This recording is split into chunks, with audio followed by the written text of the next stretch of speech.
आज जो या सगळ्या लोकांनी एक महिनाभर जो काही अभ्यास केलाय मराठवाड्यामध्ये आणि मराठवाड्याच्या थोडा पश्चिम महाराष्ट्रामध्ये, तर या सगळ्याच्या अभ्यासावर जो अहवाल तयार झालाय तर त्याचं प्रकाशन आणि त्याच्यावरचं डिस्कशन हा आजचा मेन कार्यक्रम असणार आहे. आणि या निमित्तानं तुम्ही सगळेजण इथे उपस्थित आहात. एक MGM संस्थेच्या वतीनं मी तुम्हा सगळ्यांचं स्वागत करते. महापूर कारणे आणि उपाय या अहवालाचं प्रकाशन आणि चर्चा आपण करणार तर आहोतच. ही नैसर्गिक मानवनिर्मित कारणांचं सखोल विश्लेषण या चर्चेमध्ये होईल अशी अपेक्षा आहे. त्याचे परिणाम, भविष्यातील उपाययोजना यावर तज्ज्ञ मंडळी मोलाची मांडणी करतील. सर्वांना जिंदाबाद. सर्वप्रथम आज अहवाल प्रकाशनामध्ये महात्मा गांधी मिशनचे विद्यापीठ आहे आणि college of cultural communication media यांनी जो सहकार्य केलं त्यावर त्यांचा मी आभार मानतो. मित्रांनो, आपण बघितलं महाराष्ट्रामध्ये दरवर्षी पुराची परिस्थिती नित्य नियमाने येत असते. यामध्ये एक वातावरण बदल त्याला म्हणतो आपण, आणि यामध्ये कमी वेळामध्ये जास्त पाऊस पडतो. हे सर्व होत असताना या अतिवृष्टीमध्ये नेहमीप्रमाणे सरकारचे कानस्थ आपलं दिसते आणि मानवाचा अमानवी जो हस्तक्षेप आहे म्हणजे नदीपात्रामध्ये ज्या प्रकारचा घुसखोरी तो करत असतो आणि या सर्व गोष्टीचा परिणाम हा समाजावर कुठं ना कुठं होत असतो. यासाठी जन आंदोलनाचा राष्ट्रीय समन्वय याने एक अभ्यास गट तयार करण्याचं एक काम केलं आणि त्याचं एक अहवालाचा उद्देश हा होता की येणाऱ्या काळामध्ये जर अशी परिस्थिती निर्माण झाली परत तर त्यामध्ये आपण काय करू शकतो. पुराची तीव्रता जरी वाढली तरी त्याचा समाजामध्ये कमीत कमी कसा शेतकऱ्यांसाठी समाजासाठी त्याचं नुकसान कमीत कमी कसा होईल, ज्या मानवनिर्मित ज्या गोष्टी आहेत, अडचण आहेत पुराच्या, त्या कशा दूर होतील आणि सरकार पण त्यामध्ये कशा प्रकारचा हस्तक्षेप आपण सरकारच्या धोरणामध्ये करू शकतो आणि त्याचा एक परिणामकारक परिणाम एकूणच सर्व लोकांवर कसा येईल त्यासाठी अभ्यास गटाची निर्मिती झाली. यामध्ये प्राध्यापक प्रदीप पुरंदरे, अतुलजी देऊळगावकर, सारंग यादवाडकर, डॉक्टर स्वामीनाथ गोळवे, डॉक्टर संपत काळे, अनिकेत लोहियाजी, डॉक्टर नीरज हातेकर सहभागी झाले. आणि याचं एक सचिव या सगळ्या अभ्यास गटाचे म्हणून संजय मंगला गोपाळ, सहसचिव सुनीती सुर व सुजय मोरे यांनी काम केलं. मी केवल पडतरे. 22 तारखेला पश्चिम महाराष्ट्र आणि बीड जिल्हा किंवा मराठवाडा या ठिकाणी पुराचा एकदम महापूर झाला. तर यामध्ये आमच्या दक्षिण सोलापूर तालुक्यातील शिंगोली, वांगी, मनगुळी या गावामध्ये 100% गाव अख्खं पूर्ण बुडीत होतं. तिथल्या काही लोकांना बाहेर येता येत नव्हतं. तर आम्ही काही सामाजिक संस्था, काही मित्र कंपनी यांना आव्हान केलं आणि काही लोकांना बाहेरही काढलं. तर त्यामध्ये 4-5 दिवसांनी असं निरीक्षण झालं की लोकांना खाण्यापिण्याच्या बाबतीत खूप त्रास होत होता. काही अन्नधान्य मिळत नव्हतं, राहण्याची गैरसोय होत होती. काही हॉलमध्ये, शाळेमध्ये सोय केली. तर NFMच्या माध्यमातून आपण दक्षिण सोलापूर तालुक्यामध्ये एक 400 ते 450 17 किलोचे आपण धान्य किट पूर्ण 3-4 गावामध्ये वाटप केलं. दिवाळीमध्ये मुलांना 450 किट दिवाळीचं फराळ आपण वाटप केलं. तर हे सर्व करत असताना NFMचं महत्त्वाचं योगदान आणि सर्वांचंच ज्यांनी मदत केली त्यांचं योगदान हे महत्त्वाचं होतं. त्यांचं अजून एकदा मनापासून आभार मानतो. त्याचबरोबर शासनाची जी मदत आहे ती आतापर्यंत आमच्या अनुभवानुसार 30 ते 40% लोकांना मिळालेली आहे. आणि त्यामध्ये सुद्धा पण की सरसकट जे आहे, सरसकट जी मदत द्यायची आहे. माझं घर आहे पण वरती आहे, पण माझं स्थलांतर झालेलं आहे, माझ्या घरात पाणी नाही आलेलं, तर त्याला मदत मिळाली आहे शासनाची. पण माझ्या घरात पाणी आहे, मला अजून मदत मिळाली नाही. त्यामुळे शासनाने मदत ही थांबवलेली आहे. आम्ही मनगुळी या गावामध्ये 3 दिवसाखाली अधिकृत शासनाची यादी आणि ग्रामपंचायतची यादी, जे पंचनामे झालेत, तर आम्ही ग्रामपंचायतवरच ते नोटीस लावलेली आहे. ही अधिकृत आहे. शासनाने किंवा ग्रामपंचायतने ते मदत केली पाहिजे असं आम्ही मनगुळ या गावामध्ये 2-3 दिवसाखाली नोटीस म्हणजे अधिकृत लाभार्थ्यांची यादीच लावलेली आहे. तर शासन हे कर्जमाफी करतं, पण या गावामधील महिला असतील बचत गटाच्या, तर त्यांना उमेद असेल, माहीम असेल यामार्फत किंवा पर्सनल लोन घेतलेले आहेत. तर आता त्यांचा रोजगार हा बुडालेला आहे. तर हप्ते भरण्यासाठी बँकेने तक्ता लावलेला आहे. तर आम्ही ताईने या टीमने आम्ही महिलांना एकत्र केलं, फॉर्म दिला आणि त्यांचा पूर्ण फॉर्म भरून घेतला. बँकेमध्ये गेलो, बँकेला आम्ही रिक्वेस्ट केली की एक तर आम्हाला 3 ते 6 महिन्याची साईट द्या किंवा पूर्णच कर्जमाफीसाठी आपण प्रयत्न करत आहोत. तर तिथल्या बँकेने मॅनेजरने पण आम्हाला सहकार्य केलं आणि आम्ही एक 3-4 दिवसामध्ये कलेक्टर ऑफिस साहेबांना निवेदन देऊन त्याची पुढील प्रोसेस करणार आहोत. तर शिंगोली या गावामध्ये जो ब्रिज आहे, गाव आतमध्ये आहे आणि पुढं हायवे गेलेला आहे. तर तो हायवे गावापेक्षा बी हाईट झालेला आहे. त्यामुळे जे पाणी थटलेलं आहे ते पूर्ण परत गावात आलेलं आहे. म्हणजे गावच धरणात झालेलं आहे. गाव हे पुनर म्हणजे काय बाहेर नाही, तो धरणामध्ये नदीमध्येच गाव आहे असं त्या ब्रिजमुळे झालेलं आहे. त्यामुळे ही परिस्थिती आहे ती कंटिन्यू या गावामध्ये येणार आहे. तर आपल्या सर्वांच्या माध्यमातून आपण पुनर्वसनाच्या बाबतीत आणि तिथील नागरिक म्हणण्यापेक्षा महिला या खूप पुढाकार घेत आहेत. मग त्यांचा पुढाकार आपल्याला आनंददायी आहे आणि तुमच्या सर्वांची साथ असेल तर आपण नक्कीच त्या गावासाठी प्रयत्न करूया. जिंदाबाद सर्वांना.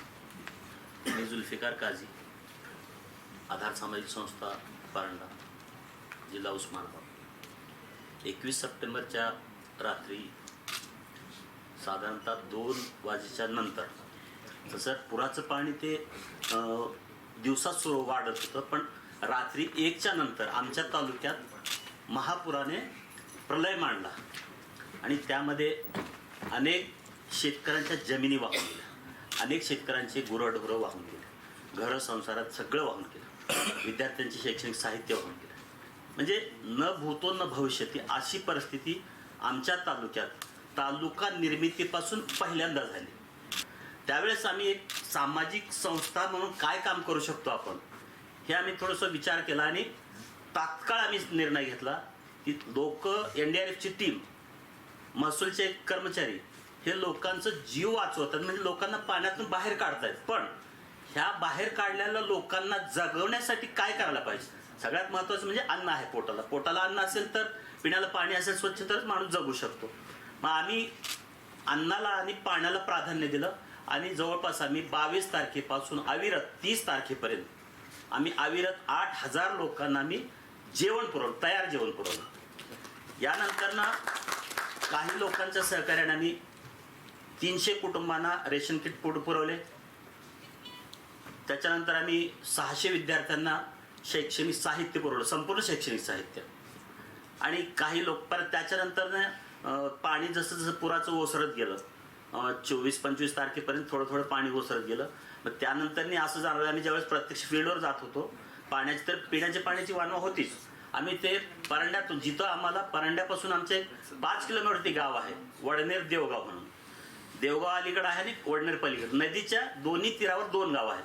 पलीकडच्या गावामध्ये वडनेर गाव हे फक्त 5.5 किलोमीटर अंतर होतं आमच्यापासून, पण त्या गावाला लाईट म्हणजे पुराच्या पाण्यामुळे सगळे डीपी वगैरे सगळे वाहून गेले होते आणि त्यामुळं पाणी काढता येत नव्हतं, लोकांना पिण्याच्या पाण्याची वांदे होते. आम्ही तात्काळ पाण्याचं नियोजन म्हणून आम्ही प्रत्येक वेळेस प्रत्येक खेप साधारणतः आम्ही 40 किलोमीटर अंतर पार करून त्या गावाला आम्ही आरओचं पिण्याचं पाणी आम्ही पुरवण्याचं काम केलं त्यावेळेस. त्याचसोबत जसं पाणी ओसरत गेलं तसं आरोग्याचे प्रश्न निर्माण होलं, ते साथीचे रोग पसरतात.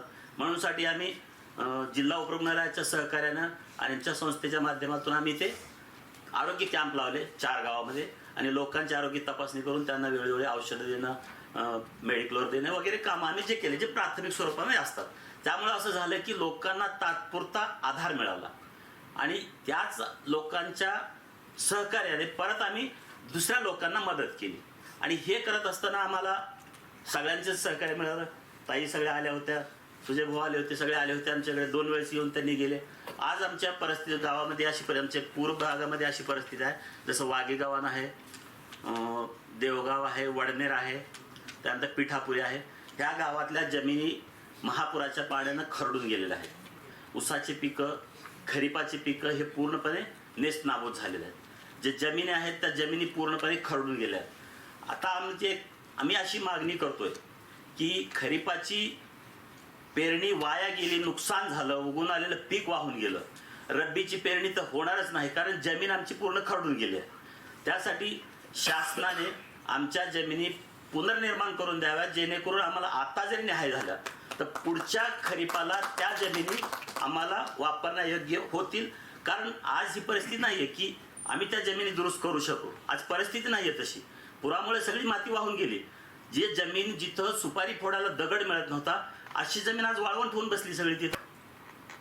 मी 23 तारखेला तहसीलदार साहेबांच्या ऑफिसला गेलो. तहसीलदार साहेबांना बोललो मी समक्ष प्रत्यक्ष, साहेब आपल्या तालुक्यातली किती गावं बाधित आहेत. तर साहेबांचं स्पष्ट म्हणणं होतं आणखी स्पष्टता झालेली नाही.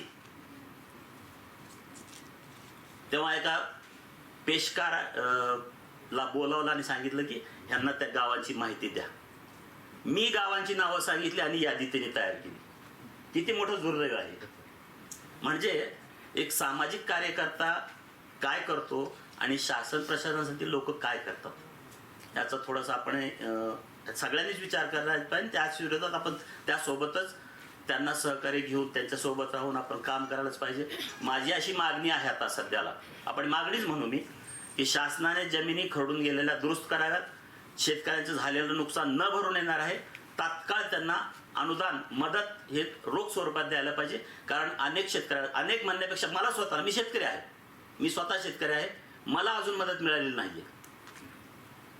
असे जवळपास 40 ते 50% शेतकरी अजूनही मदतीपासून वंचित आहेत.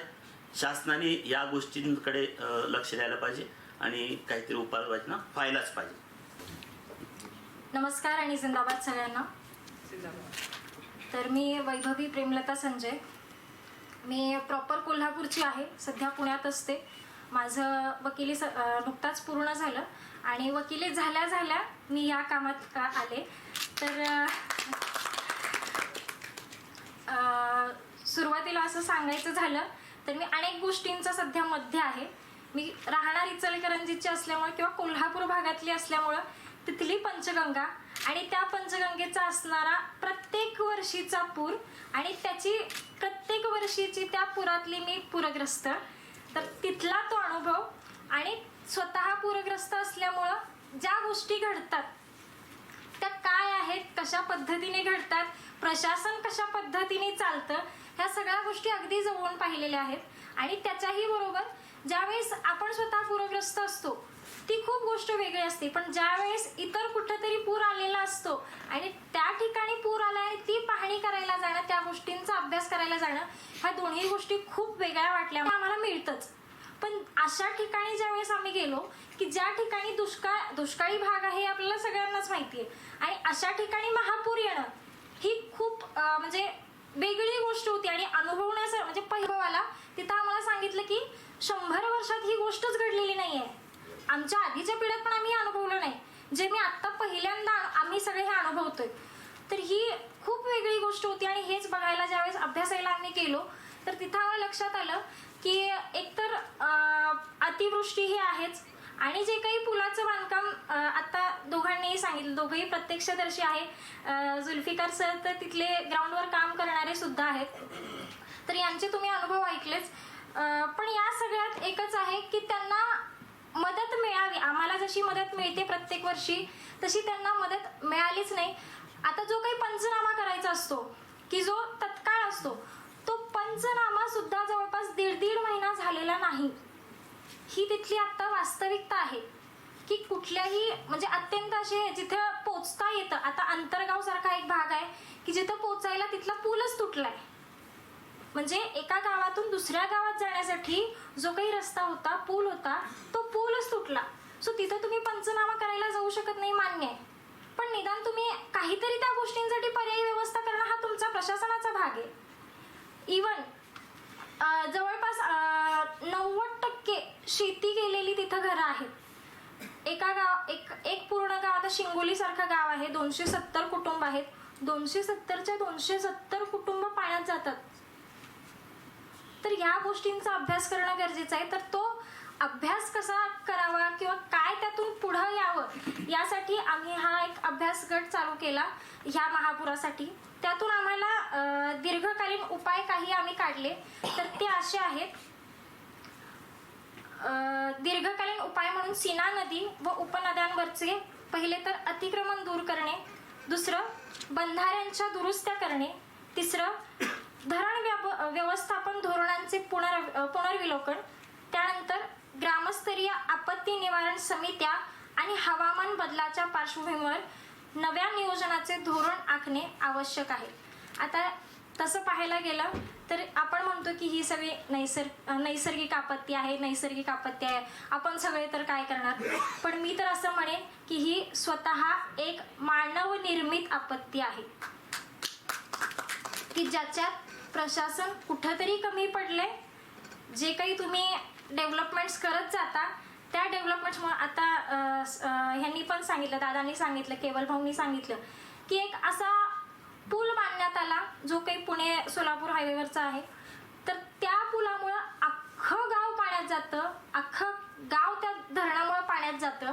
तर ही आश्चर्याची बाब आहे की तुम्ही पूल बांधता, सोयीसाठी बांधता, मान्य आहे, पण त्या पुलामुळं, त्या धरणामुळं जर अख्खं गाव पाण्यात जात असेल तर तुमच्या त्या सहकार्याचा, तुमच्या प्रशासनाचा काय फायदा. उपस्थित मान्यवर, मी आजच्या पिढीचा जो युवक आहे ज्याने माझ्या गावामध्ये तिसऱ्यांदा महापूर अनुभवला, जो की आता जस्ट गेला 24 आणि 29चा. तर मॅम आणि सर्वांना सांगतो, माझ्या गावाची 24 तारखेची अशी परिस्थिती मॅम, 24 तारखेला मध्यरात्री 12 वाजता गावामध्ये पाणी शिरलं आणि अख्खं गाव मुलं बाळं आणि सगळा परिवार गावाच्या बाहेर निघून गेले. ही झाली 2 दिवसाची परिस्थिती. 24 तारखेला म्हणजे रात्री अशी परिस्थिती झाली की शासनालाही माहीत नाही गावामध्ये पाणी शिरलंय म्हणून. तर कुठे व्यवस्था करावी, काय करावी असं कोणालाच माहीत नाही. अशा परिस्थितीमध्ये पूर्ण गाव लेकर बाळं घेऊन आम्ही गावाच्या बाहेर गेलो आणि रस्त्याच्या कडेला राहू लागलो. ही झाली 24 तारखेला. 2 दिवस मध्ये गेले. त्याच्यानंतर 29 तारखेला अशी परिस्थिती आली. 29 तारखेमध्ये रात्री 2 वाजता गावामध्ये पाणी शिरलं. हेही शासनाला माहीत नाही. अशा वेळी आम्ही पूर्ण लेकर बाळं घेऊन गावाच्या बाहेर गेलो. त्यानंतर अशी परिस्थिती झाली आहे गावामध्ये की ज्या लेकर बाळाप्रमाणे लेकर वाढवलेलं असतं तसं पीक वाढवलं होतं शेतकऱ्यांनी. या शेतीमध्ये एक नाही राहिला शेतकऱ्यांसाठी. मी मूळचा गोळेगाव तालुका परतो, जिल्हा जालना इथून आहे आणि माझ्या अगदी गावाच्या कडेपासून गोदावरी नदी वाहते अशी आहे. आणि गोदावरी नदीचा असा प्रवाह आहे की गाव इकडे आहे, गोदावरी नदी इकडून वाहते आणि महापूर जर आला तर नदीचा प्रवाह इकडचा सोडून देतो आणि नदी या भागामधनं वाहते की म्हणजे गावाला पूर्ण विळखा पडतो. न बाहेर जात येत नाही, काहीच करता येत नाही. अशा परिस्थितीमध्ये जीव मुठीमध्ये घेऊन आम्हाला पाणी जर आलं वरून माहिती जर कळाली की पाणी सुटणार आहे वरून खालच्याने सावध राहा, तर कधी पाणी येतं आणि कधी आम्ही जातो बाहेर. अशी परिस्थिती असते की एक भीती असते मनामध्ये, कधी पाणी येईल आणि मी कधी मध्येच राहतो का बाहेर जावं लागतं, अशी परिस्थिती असते. तर सध्या हे जस्ट अनुभवलेला अनुभव सांगतो मॅम मी. शेती पूर्णपणे नासाडी झालेली आहे. गावामध्ये पाणी शिरल्यामुळे पूर्ण अन्नधान्याचं नुकसान झालेलं आहे. इव्हन शाळेमध्ये पण पाणी शिरलेलं आहे. शाळेमध्ये पूर्ण मुलांचे साहित्य असेल किंवा शाळेची पडझड झालेली आहे. आणि शासनाकडनं असं आश्वासन करण्यात आलं की 5 दिवसामध्ये 10 दिवसामध्ये आम्ही अनुदान देऊ. आज रोजी 2 महिने झाले, 1.5 महिना झाला, आम्ही 1 रुपया गावामध्ये मिळालेला नाही शासनाचा, किंवा एक भेटही दिलेली नाही आहे. पालकमंत्री महोदय आल्या, गावाचं पुनर्वसन करू म्हणून निघून गेलेल्या. येणाऱ्या मंगळवारच्या बैठकीमध्ये आम्ही हा विषय लावून धरू असं काही झालेलं नाही आहे. जशी ती परिस्थिती तशा ठिकाणी आहे. फक्त आश्वासनांचा महापूर मिळाला आम्हाला, बाकी काही मिळालं नाही. नदीला येणारा प्रत्येक अडथळा, म्हणजे तो पूल असो, तो बंधारा असो, ते धरण असो, जे काय असेल त्याच्याने येणारा बॅकवॉटर इफेक्ट हा आम्ही सगळ्यांनी अभ्यासलेला होता. आणि तेव्हा असं जाणवलं होतं की ह्या प्रत्येक गोष्टीमुळे एक बॅकवॉटर इफेक्ट आहे.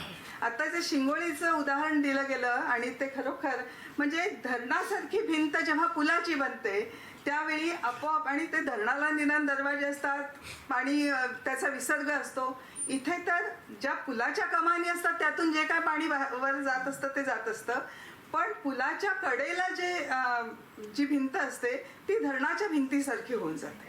आणि म्हणून शिंगोळीच्या लोकांनी आज पुनर्वसनाची मागणी केलेली असली तरी धरणाच्या संदर्भात जसा अभ्यास केला जातो आणि कोणाकोणाचं विस्थापन होणार याचा जसा अभ्यास केला जातो तसा एखाद्या फ्लायओव्हरच्या बाबतीत का होत नाही हा मला प्रश्न पडला.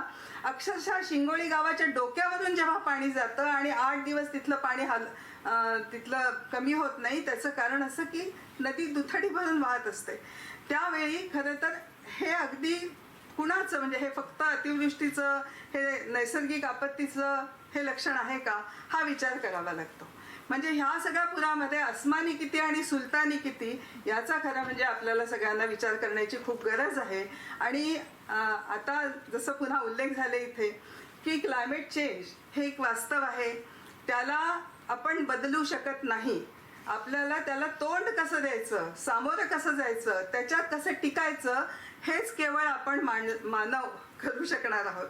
कारण हे संकट आपल्याला परतवता येणार नाही. त्याला जी काय कारणं आपण त्याच्यासाठी कारणीभूत आहोत, पण आता आपल्याला हे झेलावं लागतं. या सगळ्या पाहणीच्या दरम्यान आम्हाला ते जे जाणवलं ते हे की हा 20, 21, 22 तारखेला जो पाऊस पडलेला आहे त्याच्यामुळे 2 प्रकारे आम्हाला स्पष्ट असं जाणवलं की सोलापूर जिल्ह्यामधल्या पुराची स्थिती आणि उस्मानाबाद जिल्ह्यातल्या, बीड जिल्ह्यातल्या पुराची स्थिती ही अतिवृष्टी दोन्ही ठिकाणी होऊन सुद्धा वेगवेगळी आहे. आणि त्याचं एक कारण पुन्हा धरणाच्या पाण्याचं नियोजन हे आहे, जे आम्ही पुन्हा कृष्णा खोऱ्याचा जो 2005 आणि 2019चा अभ्यास केलेला आहे त्याच्यामध्ये आम्हाला हेच दिसून आलं होतं.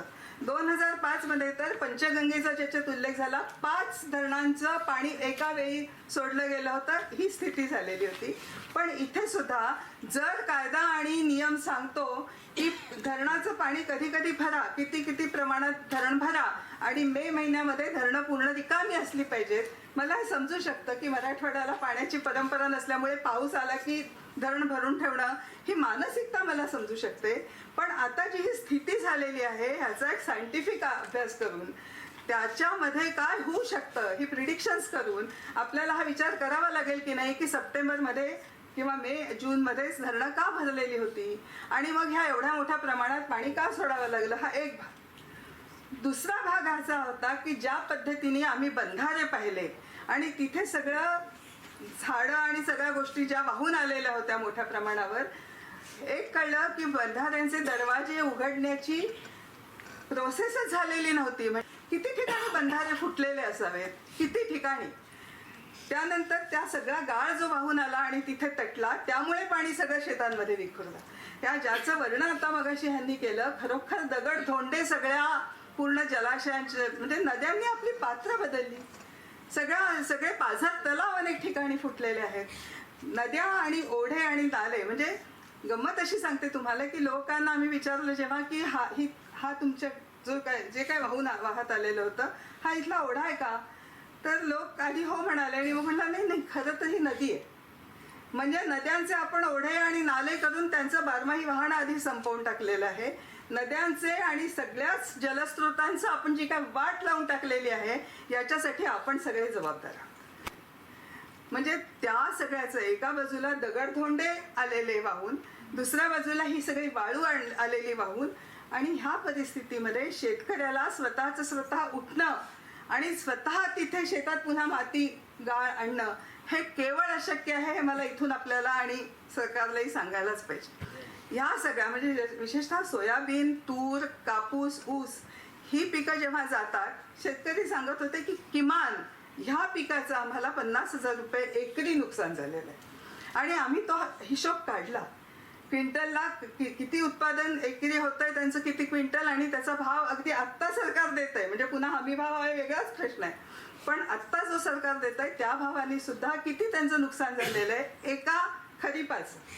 रब्बीची पेरणी ते शेतकरी करू शकणार नाहीत आणि सरकारने जर त्यांना गाळ किंवा माती पुन्हा दिली नाही, निदान त्यांच्या बांधापर्यंत आणून, तर त्या शेती कायमची नापीक होईल. आम्हाला ही साधारण भीती वाटते की 72च्या दुष्काळात ज्या पद्धतीचं विस्थापन आणि स्थलांतर झालं त्या पद्धतीचं विस्थापन आणि स्थलांतर पुन्हा एकदा होण्याची शक्यता इतकी गंभीर वाटते आहे, हे मला इथे नमूद करायला. मी ज्या गोष्टी तुम्हाला सांगणार आहे लेखात मांडलेल्या आहेत नवीन काही नाही. जे शासनाने करायचं आहे ते स्पष्ट आहे, ते केलं जात नाही ही दुर्दैवाची गोष्ट. अतिक्रमणाबद्दल खूप बोलणार आहे. नदी भागात अतिक्रमण, सर्व प्रकारचे अतिक्रमण होतात. सर्वसामान्य शेतकरी करतो, डेव्हलपर्स करतात, उडाली करतात, इतके नाही शासनही करतो. अतिक्रमण हटवण्यासाठी कोण जबाबदार आहे? कायद्याची तरतूद जर बघितली तर कायद्यामध्ये नदीची अधिसूचना करणं अपेक्षित आहे आणि अधिसूचित नदी म्हणजे कालवा असा कायदा होता. अधिसूचित नदी म्हणजे कालवा, आणि त्या कालव्यावरची अतिक्रमण हटवण्याची जबाबदारी कालवा अधिकारी. कालवा अधिकाऱ्याची जबाबदारी अतिक्रमण हटवण्याची, हे कायद्याप्रमाणे स्पष्ट आहे. कलम आहे ते. आता नदीची अधिसूचनाच काढली गेली नाही तर काय करायचं? अधिसूचना काढली असून कामाचं आटोप झालं नाही, काय करायचं? कालवा अधिकरण जबाबदारीच पार पाडली नाही तर काय करायचं? तरी आहेत पण कायद्यांचे नियम नाहीत. कायदे सर्वसाधारण बाबी सांगतात, तपशील नियमात असतो. हे नियम असणं अत्यंत आवश्यक आहे, कारण अदरवाईज प्रत्येक वेगवेगळ्या अर्थ काढतील. आपल्या महाराष्ट्रातल्या 9 कायद्यांपैकी 8 कायद्यांना नियम नाही. 8 कायद्यांना नियम नाही. हे कायदे का केले महाराष्ट्राने? कारण संवैधानिक तरतुदीनुसार पाणी हा राज्याचा विषय आहे. पाणी हा राज्याचा विषय असल्यामुळे राज्याने सिंचन कायदे केले. संपली जबाबदारी. ते केलं त्याचं पुढं काय? ते पुढं लॉजिक लाईनला नेलं पाहिजे ना, त्याची नियम केले पाहिजेत. तेच केलं नाही. तुम्ही मला सांगा, संवैधानिक तरतुदीनुसार राज्याने कायदे केले, पण ती प्रक्रिया जर पूर्ण झाली नाही त्याचा अर्थ संवैधानिक प्रक्रिया पूर्ण झाली नाही. आणि गेली 50 वर्ष 1976चा कायदा आहे, 50 वर्ष झाली त्याचे नियम नाही. त्याच्यावरती PIL करून 20 वर्ष झाली, नियम नाही. तुम्ही असं म्हणता येईल का मला की संवैधानिक प्रक्रियेमध्ये खुद्द शासन अडथळे आणतं, घटनाविरोधी भूमिका घेतं? पहिला हा मुद्दा मला गांभीर्याने मांडायचा आहे की आपण नियमांचा आग्रह करावा, अधिसूचनांचा आग्रह करावा. आणि आत्ता आपल्या या विषयाच्या बाबतीमध्ये शासनाने एक GR काढलेला आहे. अतिक्रमण कुणी काढायची? त्यांचं म्हणणं आहे की जबाबदार अधिकारी पाटबंधाऱ्याचे हे असतील, चीफ इंजिनियर असतील. पण कारवाई मात्र कोणी करायची? नगरपालिका,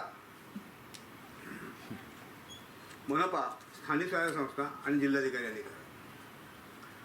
साध्या साध्या गोष्टी असतात की जलाशयामध्ये गाळ साठला, तो गाळ मोजला पाहिजे. मेहरी म्हणून संस्था आहे नाशिक, ती मेहरी मोजते, अभ्यास करून देते. त्यांनी अभ्यास करून दिल्यानंतर एका वर्षी त्यांनी स्वतः तसं जाहीर केलं की 44 प्रकल्पांचा आम्ही अभ्यास केला, गाळ किती आहे काढून दिलं. आणि त्या 44 पैकी फक्त 3 प्रकल्पांमधल्या अधिकाऱ्यांनी त्याची दखल घेऊन जलव्यवस्थापन केलं, आणि बाकीच्या सगळ्या वाहतदारांनी गाळाला पाणी समजून पाण्याचा हिशोब दिला.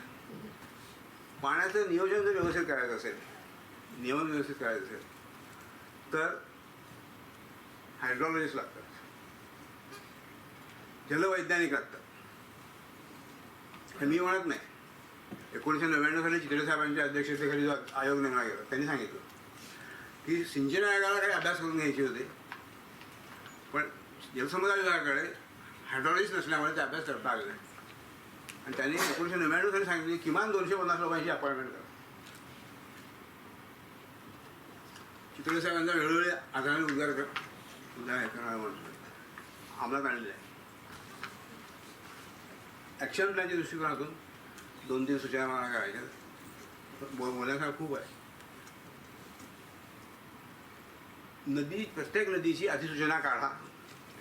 कलम क्रमांक 11 महाराष्ट्र पाटबंधारे अधिनियम 1978. आणि एक तरतूद अशी आहे आपल्या इथे, कलम क्रमांक 7 की महाराष्ट्रातल्या चीफ इंजिनियरने त्या रिजनचे चीफ कंट्रोलिंग अथॉरिटी म्हणून काम करायचं. सिंचनाच्या बाबतीत सगळे पाण्याबद्दलचे विवाद तिथे थांबले पाहिजे. गेले 50 वर्ष झाले हे कोणीही काही करत नाही. आता तरी करा. आपल्याला हा महापूर काय नवीन नाही किंवा दुष्काळही नवीन नाही, पण आपण मुळापर्यंत न जाता परिणामावर जास्त चर्चा करत असतो. त्यामुळं आता पण ह्या याच्यामध्ये मी तसंच पाहिलं की मुळापर्यंत जाण्यासाठी आपल्याला धोरणांचं ऑडिट करावं, सोशल ऑडिट करावं लागेल, आपल्याला जॉग्राफिकल करावं लागेल, बायोडायव्हर्सिटीचं करावं लागेल, सगळ्या गोष्टीचं ऑडिट करावं लागेल. पण तशी यंत्रणा किंवा विद्यापीठातूनही तसं काही होताना दिसत नाही. हे तुम्ही कुठलंही पाणलोट क्षेत्रामधलं कुठलंही गाव घेतलं तर त्या गावामध्ये तेवढं मुरमाड जमीन आहे, 2 ओढे आहेत, एक ओढा आहे तो 6-7 किलोमीटर आहे, दुसरा आहे 4 किलोमीटरचा आहे. तर ह्या 2 ओढे वाहतात आणि त्याच्यानंतर पाणलोटाचं सुरुवातही तिथून होते. पण यावेळेस पाऊस जास्त झाल्यामुळे पाण्याचं कसं झालं हे तर आपल्या सर्वांनाच माहीत आहे. परंतु तिथं ह्या नद्यांचं किंवा तिथलं तर गेल्या 40 वर्षापासून कसलीही बांधबंदी झालेली नाही. 40 वर्ष 78 ते 81 दरम्यान कुठेतरी वडील सांगतात की बांधबंदी झाली, तेव्हा माझा जन्मही झाला नव्हता. तर तेव्हापासून बांधबंदी नाही. तर तुम्ही कल्पना करा की प्रत्येक 8 वर्षातून एकदा बांधबंदी करावी लागते किंवा CCTVची कामं करावं लागते. त्याची यंत्रणा, आपल्याकडे यंत्रणा नावाची गोष्ट नाही. याच्यामध्ये कोणाची चूक आहे हे शेतकऱ्यांना देता येत नाही. शासनाने काय केलं, तुमचं जेवढं उत्पादन वाढेल तेवढं तुमचं इन्कम वाढेल अशी समीकरण बनवलं. उत्पादन वाढलं तर उत्पन्न वाढतच नाही ना. करणार काय तुम्ही? त्याचं उत्पादन वाढलं तर शहरी ग्राहकांना स्वस्त भेटतं, त्याच्यातून सबसिड्या वगैरे त्या भेटतात, त्या ग्राहकांना भेटतात. शासनाचं नाव, शेतकऱ्याच्या नावानं ग्राहकांना सबसिडी द्यायचे किंवा शेती निविष्ठांच्या कंपन्याला द्यायचे, म्हणायचं आम्ही कामं करतो शेतीवर, आमचं खूप मोठं बजेट आहे. असं पण KYC 6 KYC करावं लागतं तुम्हाला नुकसानीचे मिळण्यासाठी. बरं, यांच्या मोबाईल नंबर तरी आहेत का KYC हा मोबाईल नंबर होत नाही, थंबवर होत नाही KYC. गेल्या 8 दिवसापासून मी झटतो माझ्या नुकसानीचं मला का पैसे मिळणार म्हणून. जर हे असं असेल, मदतीची काय, पीक विम्याचं काय केलं, नुकसान मोजमाप व्हायच्या अगोदर 17,000 रुपये जाहीर करून टाकले. हे कुठल्या पद्धतीनं करून टाकतात? म्हणजे शेतकऱ्यांना कुणाचं ताळमेळ नाही ठेवलेलं नाही. प्रत्यक्ष मदत काय मिळते वेगळीच मिळाली. पीक विमा बरं, ह्याच्यातलं सर्वात महत्त्वाचा घटक जिथं शेतकऱ्यांनी शेतमजुराचं भांडण लावलं तिथं शेतकऱ्यांना पैसे दिले, शेतमजुरांना काय द्यायचं? खंडकरी शेतकऱ्यांना ते जाता शेती मालकाचे नाव खंडकरी का वगळले त्याच्यामधले? हे असं नियोजन नसतं. गव्हर्नमेंटची जबाबदारी नाही, ही गव्हर्नमेंटची जबाबदारी ही सर्व समावेशक, प्रत्येकाला जिथं नुकसान झालं तिथं काही ना काही तर फुल नाही फुलाची पाकळी मिळणं गरजेचं असतं. आज काय होतं, कामं करतात खालच्या पाय त्याला आणि पूर परिस्थिती ती वरून सगळं पाठीमागचं पुढचं सपाट होताना आपल्याला दिसून येतं. हे आपल्याला थांबवावं लागेल. आहोत मराठवाड्याबद्दलचं जे आकलन आलं समोर, 483 पैकी मराठवाड्यातल्या 483 पैकी 451 मंडलामध्ये गेल्या 15 वर्षात सातत्याने अवर्षण किंवा पूर परिस्थितीचा सामना लोकांना करावा लागतो. इथल्या लोकांना माहिती असेल, सुमारे 7 लाख हेक्टर पिकाची नासाडी इथे झालेली आहे मराठवाड्यामध्ये. 104 मनुष्यबळी आणि 2500 जनावर. जागतिक हवामान संस्था जी आहे त्यांनी एप्रिल महिन्यात असं सांगितलेलं आहे, आपण आता नोव्हेंबर महिन्यात बसलेलो, 2025च्या एप्रिल महिन्यात जागतिक हवामान संस्थेनं जाहीर केलं होतं की 2025 हे वर्ष महापूरमय वर्ष असणार. त्यामुळे हे काही अकस्मात घडलंय वगैरे नाही. आणि म्हणून त्याचा जो निसर्ग निर्मित की मानव निर्मित हा जो संदर्भ सारखा दिला जातोय, काय ती म्हण आहे, आभाळच फाटलं तर कोणाला सांगायचं, असं आपल्याला लहानपणापासून शिकवलंय. पण हे आभाळ का ग रोज रोज दर वर्षी फाटतं, हा नाही प्रश्न विचारायचा. अशी पंचायत झालेली आपल्याला. हे आभाळ फाटतं वगैरे लबाडी आहे. मूळ जे कारण आहे त्याच्याकडे दुर्लक्ष व्हावं. 1976 साली भारत सरकारने राष्ट्रीय पूर नियंत्रण आयोग नेमला, ह्या सगळ्याची दखल घेऊन. या आयोगाचा निष्कर्ष आहे, पाऊसमान वाढल्यामुळे पूर येतात हे संपूर्णपणे चूक आहे. हे या भारताच्या आयोगाने सांगितलंय. वाढतं शहरीकरण, पूल, रस्ते, रेल्वे रूळ यांच्या सदोष जलनिस्सरणामध्ये अडथळे, बेसुमार वृक्षतोड आणि जंगलतोड. पण प्रत्यक्षामध्ये मुद्दा मोठा हाच आहे की खरोखर विकसित ज्याला म्हटलं जात आहे त्या प्रकारची जीवन प्रणाली, त्या प्रकारची अर्थप्रणाली, त्या प्रकारची राजनीती, विकास नीती, या सगळ्यामधून अगदी भारतासारख्या देशापर्यंत काय येत आहे. 2024 मध्ये सर्वाधिक तापमान वाढ झाली आहे आणि आता तिचा पृथ्वी दिवस साजरा होतो, ती आता अगदी कडेला टोकावर आलेली आहे. असं जाहीर झालेलं आहे आणि 1500 वैज्ञानिकांनी चेतावणी दिलेली आहे की केवळ शेतं आणि पिकच नाही तर मानव जात संपुष्टात येण्याची शक्यता आहे. जे हे so called green house gases जे खरोखर ग्रीन नाही आहेत, पण आता ही एक पद्धत सुरू झालेली आहे. एनर्जी पण अडाणीची असेल तर ग्रीन एनर्जी म्हणा, एअरपोर्ट जर शेती नासवून येणार असेल तर ग्रीन एअरपोर्ट म्हणा, ग्रीन फील्ड एअरपोर्ट. हे सगळं हास्यास्पद आहे, परंतु खरोखर हे जे जलवायू परिवर्तन झालेलं आहे ज्याच्यामध्ये हे जहरीले वायू हे सगळा नाश करतायत, त्यांच्यामुळेच त्यांच्या वर जाण्यामुळेच ढगफुटी होते आहे. परंतु ह्या सर्वाच्या संदर्भामध्ये आपण आज पाहतो आहोत की जल, जंगल, जमीन, पहाड, नद्या, हवा या सर्वावरती काय आघात होतो आहे आणि या सर्वांची जी एक पर्यावरणीय व्यवस्था इकोसिस्टीम मानली जाते त्याच्यावरती काय आघात होतो आहे आणि तो का होतो आहे.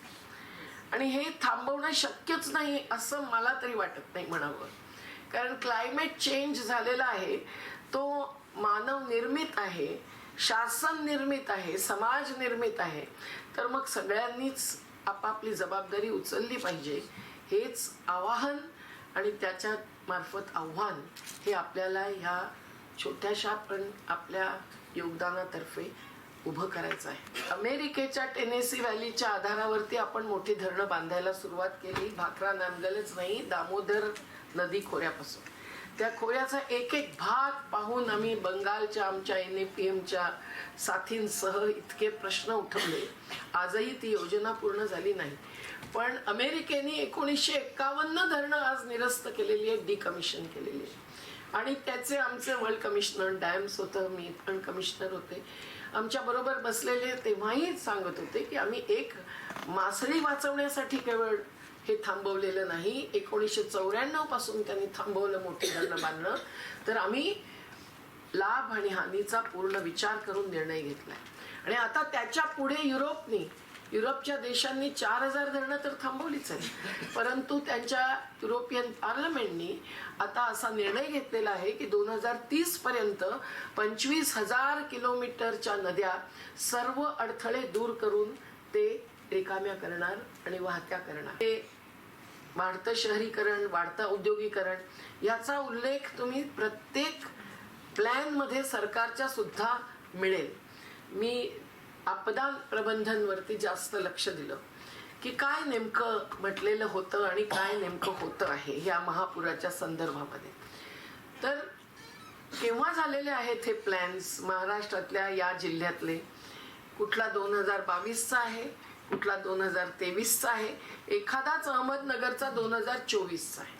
नाहीतर राज्यस्तरीय जो आपदा प्रबंधन कायदा आहे 2005चा, म्हणजे आपत्ती प्रबंधन अहवालामध्ये सगळं चांगलं अनुवाद केलेला आहे. तर त्या कायद्याच्या आधारावरती जे नियोजन व्हायचं आहे त्या नियोजनामध्ये काय म्हटलेलं आहे? कुठेतरी उल्लेख आहे औद्योगिकरण, शहरीकरण याच्यामुळे वाढलेलं आहे, कुठेतरी उल्लेख आहे महापूर काय येतो आहे त्याच्याबद्दल, की बंधारे दुरुस्त झालेले नाहीत वगैरे वगैरे. पण प्रत्यक्षामध्ये त्यावरती किती लक्ष आहे हा प्रश्न आता अगदी प्रदीप भाऊंपासून सर्वांनी उठवलेलाच आहे आणि तो आपल्याला उठवणं आवश्यक आहे. ज्यांना स्थानिक स्वराज्य संस्था म्हणतो त्या जर खरोखर स्वराज्याच्या दिशेने स्थान आणि सन्मान मिळवतच नसतील, त्यांना अवकाशच नसेल या सगळ्या नियोजनामध्ये, तर मग वरून थोपवल्यासारखाच विकास येणार, महापूर येणार, सुनामी येणार, पहाड कोसळणार, जोशीमठ सारखा हे सगळं होणार. आणि त्यामुळे विकासाची उद्दिष्ट, विकासाची खरोखर अंतिम मंजिल काय आहे आणि त्याच्यासाठी आपण काय करायला पाहिजे हे पाहणं आवश्यक. 2018 मध्ये का होईना पण केंद्रीय जल आयोगाचं मॅन्युअल निघालेलं आहे की प्रत्येक धरणामधून 31 जुलैपर्यंत अर्धा जलाशय खाली ठेवला पाहिजे, 31 ऑगस्ट पर्यंत 23% जलाशय खाली ठेवला पाहिजे, नंतर येणारं पाणी त्याच्यामध्ये सामावून घेता यावं म्हणून. आणि 15 सप्टेंबर पर्यंत 100% जलाशय भरता कामा नये. आज 15 सप्टेंबर हा अंतिम दिवस होऊ शकत नाही. तुमच्याकडे 21-22 झालं, आमच्या इथे 2023 मध्ये 16-17 सप्टेंबरला झालं होतं. तेव्हा 15 ऑक्टोबर पर्यंत आता ती अंतिम मर्यादा ही पुढे नेली पाहिजे, ही आपली मागणी आपल्याला लावून धरावी लागणार आहे. दुसरं म्हणजे की त्या राहत कार्यामध्ये सुद्धा अगदी सडलेलं पाणी, सडलेला चिखल, मृत जनावरांची देह, ह्या सगळ्याचं निराकरण करणं आणि त्याचबरोबर खूप पाणी आलं तरी पिण्याचं पाणी नाही, तर मग अगदी टँकर सारखी व्यवस्था सुद्धा तत्काळ करणं. जिथे रस्ता पोहोचत नसेल आणि स्वास्थ्य केंद्र तत्काळ होऊ शकत नाहीये, ते ध्वस्त झालेलं आहे, तर मग मोबाईल व्हॅन. आपला हा पहिला एक अहवाल आहे, पण त्याच्या पुढे सुद्धा आपल्याला अभ्यासच नाही तर कार्यरत राहणं आवश्यक आहे. आणि आज आपल्याला दुःखाने भरलेलं असलं आपलं मन, तरी ही मनमानी जी चाललेली आहे त्यांची ती थांबवण्यासाठी आपल्याला खरोखर ज्या आत्महत्या होत आहेत त्या व्यवस्थेने केलेल्या हत्या आहेत हे समजून घेऊन खरोखर जिथे जिथे संघर्ष चाललेले आहेत जल जंगल जमीन वाचवायला त्यांना मदत केली पाहिजे.